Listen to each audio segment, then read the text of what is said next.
Bonjour et bienvenue dans cette nouvelle guidance pour entrer dans les énergies du mois d'août. Alors comme d'habitude, je vais vous emmener voyager dans différentes traditions pour aller voir un petit peu les énergies qui nous seront proposées durant ce mois d'août. Et avant de commencer, j'avais envie simplement, comme c'est un mois 9 en numérologie, qui est un mois de récolte, de bilan, de fin de cycle, que c'est également la fête de Lungnasad qui se passe début août et qui est une fête de célébration des récoltes. J'avais juste envie de dire ma gratitude déjà pour tous vos messages, vos encouragements, vos commentaires sous mes guidances.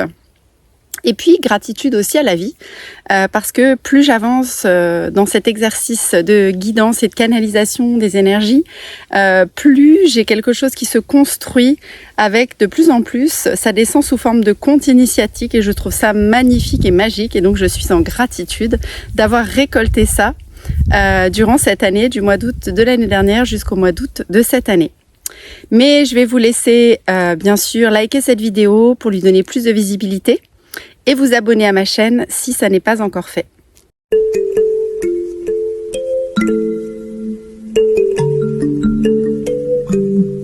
Installe-toi confortablement et si tu le souhaites, ferme les yeux.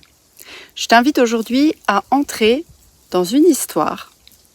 Peut-être est-ce celle d'une fée, peut-être c'est la tienne.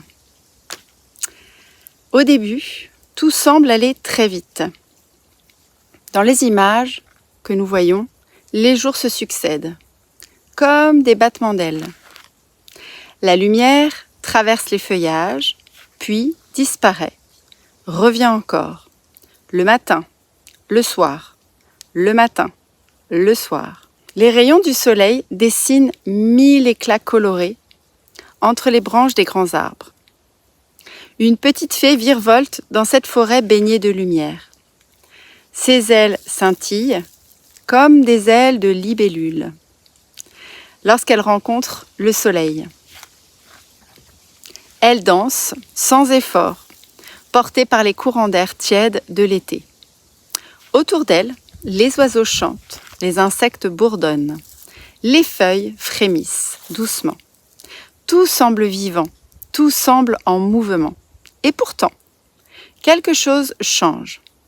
Peu à peu, le temps ralentit, comme si le monde retenait son souffle. La petite fée cesse de voler. Elle vient se poser avec une délicatesse sur une grande feuille encore humide de rosée. Devant elle repose une unique perle d'eau, une goutte si pure qu'elle semble contenir tout le ciel. En s'y penchant, elle ne voit pas son reflet. Elle voit défiler son année. Les saisons traversent la goutte. Les paysages changent, les rencontres apparaissent puis s'effacent. Les joies, les peurs, les élans, les doutes, les séparations, les retrouvailles. Sur son visage, les émotions passent les unes après les autres. Parfois un sourire, parfois une larme, parfois un éclat de rire. Elle ne cherche rien à comprendre. Elle regarde simplement la vie lui raconter ce qu'elle a traversé. Puis la goutte retrouve son calme. Le vent souffle à nouveau et le regard s'élargit. Au-delà de la forêt apparaissent de vastes champs de blé. Le soleil est haut dans le ciel. Des femmes et des hommes avancent lentement entre les épis dorés. Leurs mains sont calleuses, leurs visages perlent de sueur. Certaines femmes portent un foulard noué autour de leurs cheveux pour se protéger de la chaleur. Le travail est exigeant, mais dans leur regard, il n'y a ni plainte ni précipitation. Seulement la joie profonde de récolter ce qui a été semé. Ils échangent quelques sourires, une chanson s'élève, quelqu'un rit, un enfant court au bord du champ. Le blé tombe doucement dans les paniers. Et la petite fée comprend alors quelque chose. Les humains récoltent les fruits de la terre. Mais dans la forêt, un autre peuple récolte lui aussi. Les fées récoltent les émotions, devenues sagesse. Les prises de conscience, les pardons, les blessures transformées, les élans retrouvés. 2 récoltes, 2 mondes, une même vie. Le soleil poursuit sa course, puis vient le crépuscule. Dans le village, un grand feu est allumé. Les tables se couvrent de pain, de fruits, de légumes, de galettes encore tièdes. Les voix s'élèvent, les chants commencent. Les mains frappent le rythme. Les enfants dansent. Les anciens racontent des histoires. Une immense tendresse semble envelopper cette soirée, comme si chacun se souvenait qu'aucune récolte ne se célèbre seule, et sans que personne ne s'en aperçoive, dans la forêt voisine, une autre célébration commence. Sous la lumière argentée de la lune, un étang devient miroir. Le silence est profond, à peine troublé par le chant des grenouilles et le froissement des roseaux. Une barque glisse lentement sur l'eau. Aucune rame, comme portée par le souffle même de la nuit. Debout, à son bord, se tient Dame Nature. Sa longue chevelure tressée de lierre, de fougères et de fleurs sauvages. Une couronne végétale repose sur son front. Son visage rayonne d'une douceur infinie. Elle accoste, descend pieds nus dans l'herbe humide et vient s'asseoir au centre d'un cercle déjà formé. Autour d'elle, les fées, les animaux, le petit peuple, écoutent dans un profond silence. Puis elle sourit et demande simplement : « Qu'avez-vous retenu de cette année ?» Le silence dure longtemps, car personne ne cherche une belle réponse. Chacun cherche une réponse vraie. Alors les histoires commencent à circuler. L'un raconte l'orage qui a détruit toutes ses réserves. L'autre parle de sécheresse qui l'a obligé à quitter sa maison. Une autre évoque une grande peur qui lui a finalement appris le courage. Tous comprennent peu à peu que les épreuves ont elles aussi porté des fruits. Dame Nature ne répond presque jamais. Elle écoute. Parfois, elle pose une question. Parfois, elle sourit. Et parfois, elle dépose simplement une main sur un cœur. Et cela suffit. À mesure que chacun parle, quelque chose s'apaise. Les événements prennent un autre sens. Les blessures deviennent des enseignements. Les regrets deviennent de la gratitude. Avant l'aube, Dame Nature se lève. Elle dépose dans chaque cœur un présent invisible. À l'un, la confiance. À l'autre, la patience. À un autre encore, la capacité de se pardonner. Puis, elle remonte doucement dans sa barque. Avant de s'éloigner, elle se retourne et dit : « Je reviendrai lorsque le temps des récoltes reviendra.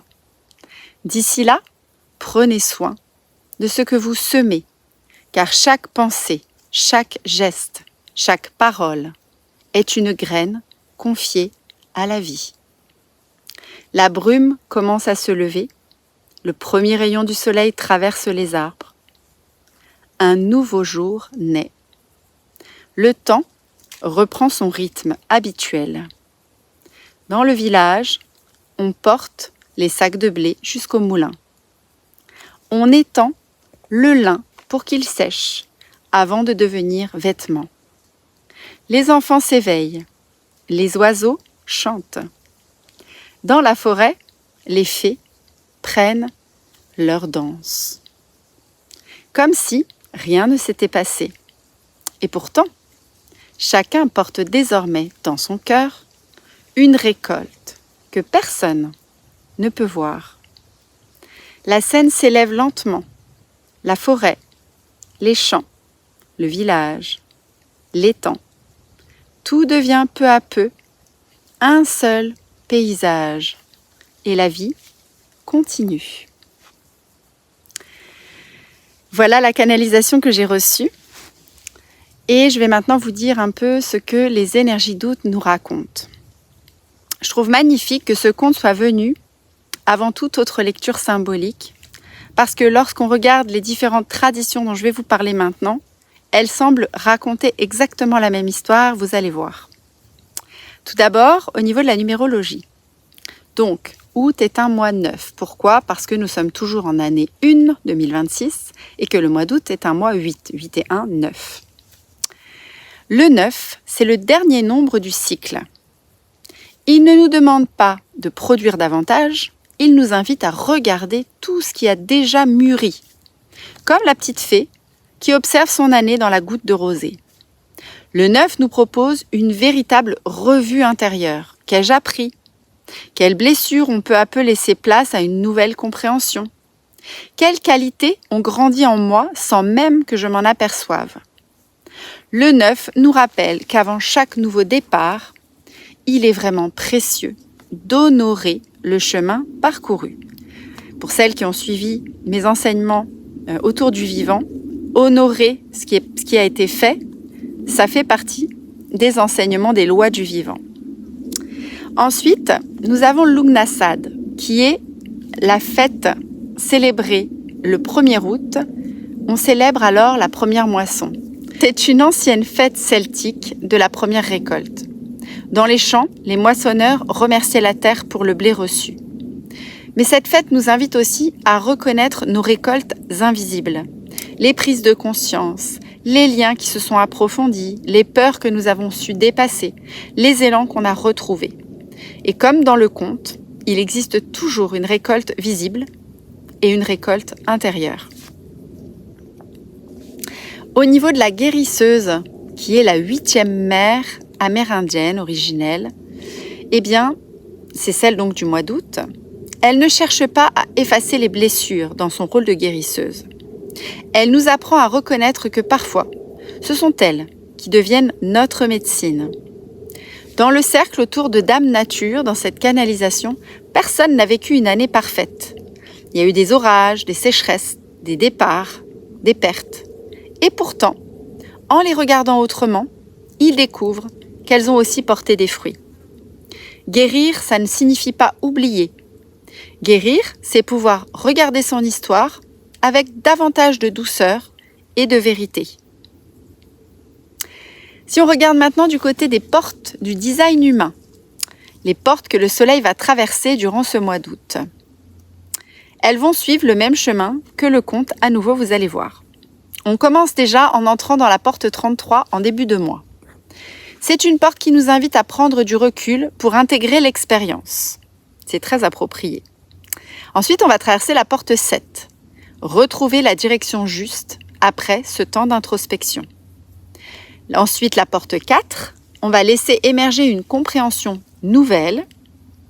Ensuite, on arrive à la porte 29. Nous allons choisir à quoi nous voulons dire un vrai oui. Et enfin, il ne nous restera plus qu'à traverser la porte 59 qui va ouvrir notre cœur à une relation plus authentique et la porte 40 pour finir le mois qui nous permettra d'offrir au monde ce qui est devenu mûr en nous. Comme si le mois nous accompagnait pas à pas. Regarder en arrière, comprendre, choisir, s'ouvrir et enfin transmettre. Au niveau des mouvements astrologiques, vous allez voir, c'est toujours dans la même continuité. La nouvelle lune en Lion nous invite à aller vers la créativité, cette flamme qui s'exprime, pour nous rendre profondément vivants. La pleine lune en Poisson, quelques semaines plus tard, nous rappelle que cette lumière n'est pas faite pour briller seule, mais pour se relier à quelque chose de bien plus vaste. Entre ces deux moments, le moi nous propose un chemin, reconnaître notre propre lumière pour l'offrir avec simplicité. Nous avons aussi ce mois d'août au niveau astrologique des éclipses. C'est pas un mois anodin puisqu'on en a 2. C'est un mois de rééquilibrage profond. Il est marqué ce mois d'août par un phénomène qui est quand même relativement rare.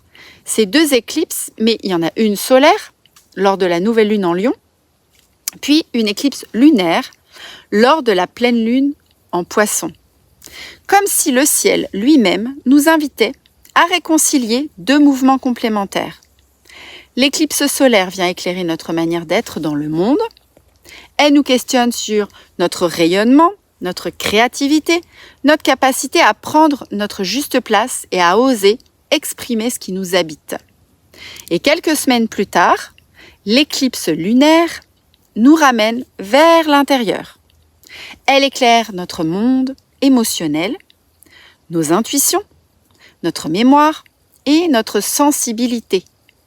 Tout ce qui se vit finalement dans l'invisible. Ensemble, elle semble nous inviter à retrouver un équilibre entre l'action, le masculin, l'accueil, le féminin, entre le faire et l'être, entre la lumière et l'ombre, entre le visible et l'invisible, entre le jour et la nuit. Et en relisant le conte que j'ai canalisé, je trouve ça fascinant de voir à quel point cette alternance est présente. Le jour, les humains récoltent le blé. La nuit, le petit peuple récolte les expériences du cœur et de l'émotionnel. Le jour célèbre les fruits visibles. La nuit honore les fruits invisibles. Comme si la vie nous rappelait que notre véritable récolte ne se limite jamais à ce que nous accomplissons dans le faire.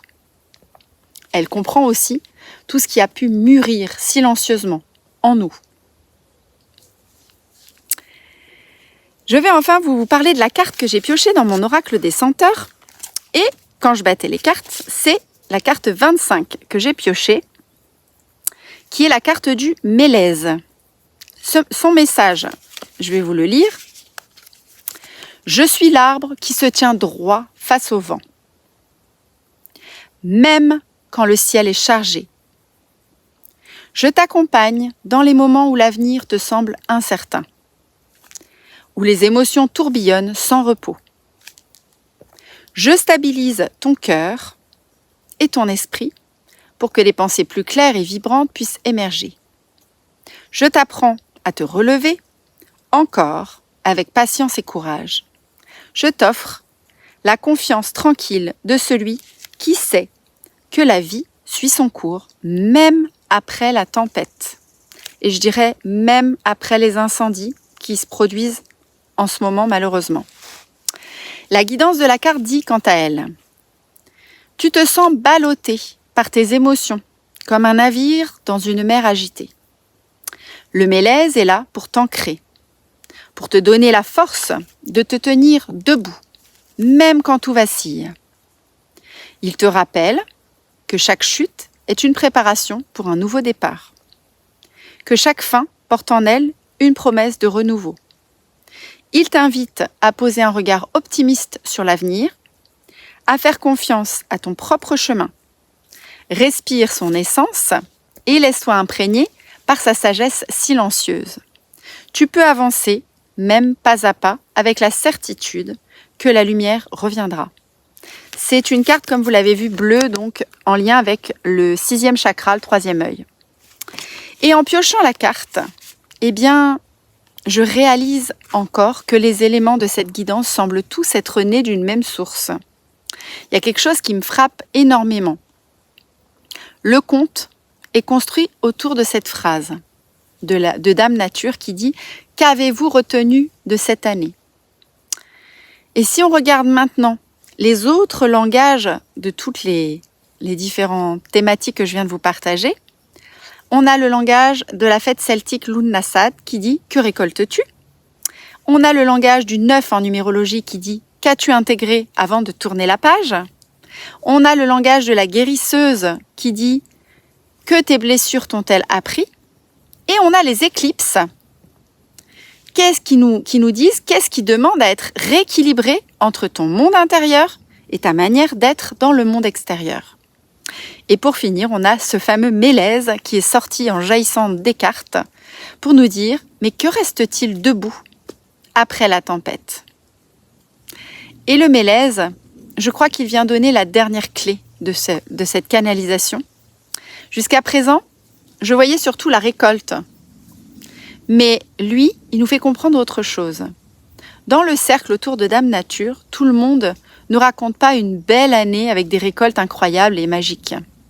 Il y en a qui parlent d'orage, il y en a qui parlent de sécheresse, il y en a qui parlent de migration, d'être obligé de partir ailleurs pour aller trouver de l'eau ou un refuge, des pertes. Et pourtant, chacun repart avec un présent dans le cœur. Et le Mélèze, il dit exactement ça, même après la tempête. Je trouve cette résonance très forte, encore une fois. Et puis, ce petit détail, une carte du 6e chakra. Toute la canalisation est basée sur le regard. La fée qui regarde dans la goutte de rosée, Dame Nature qui regarde chacun, le cercle qui regarde l'année écoulée, les humains qui regardent leur récolte. On change littéralement de regard sur les événements. Et ça, c'est pas anodin que cette huile du Mélèze liée au 3e œil soit sortie. Le moi nous invite moins à faire qu'à voir les choses autrement. Et dans la toute dernière phrase qu'a dit Dame Nature en partant, moi je me dis qu'au lieu de dire « prenez soin de ce que vous semez », elle aurait presque pu dire quelque chose d'encore un peu plus profond, et je vous le partage, comme « lorsque reviendra le prochain temps des récoltes, vous ne retrouverez pas seulement les fruits de vos semences, vous retrouverez aussi la manière dont elles vous auront transformé. » Parce que c'est ça, tout ce compte, c'est la récolte, mais ce n'est jamais seulement le blé. Ce que le blé a fait grandir aussi en celui qui l'a cultivé. Voilà ce que j'avais envie de partager avec vous pour cette guidance. Je vous souhaite un doux mois d'août avec de belles éclipses, de beaux événements un peu extraordinaires à vivre et à partager. Dans ce que j'ai reçu, c'était quelque chose d'extrêmement collectif, mais en même temps, le 9, c'est aussi la fraternité, donc c'est pas étonnant. Donc passez un bon mois d'août et je vous dis à très vite, au mois de septembre, pour la prochaine guidance.